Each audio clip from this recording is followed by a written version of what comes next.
Sinimula na ang rehabilitasyon sa Dimasalang Bridge sa Maynila. Kumustahin natin ang lagay ng trapiko roon sa unang balita live ni Bea Pinlac. Bea. Igan, Lunes na naman, balik sa eskwela, trabaho ang marami sa atin. Abiso po sa mga motoristang dadaan dito sa Dimasalang Bridge sa Maynila.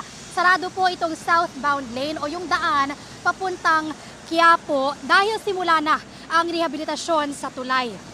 Alas 11 kagabi nang simula ng pag-aayos sa Dimasalang Bridge. Inaasahang tatagal ito hanggang December 15 ayon sa Department of Public Works and Highways. Layon na patibayin sa rehabilitasyon ang pagkakagawa sa estruktura.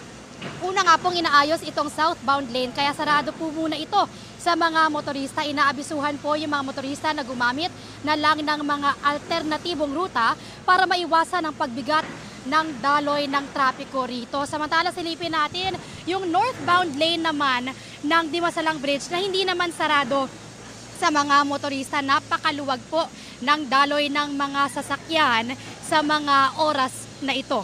Iganyan muna ang latest mula rito sa Maynila. Bea Pinlac para sa GMA Integrated News.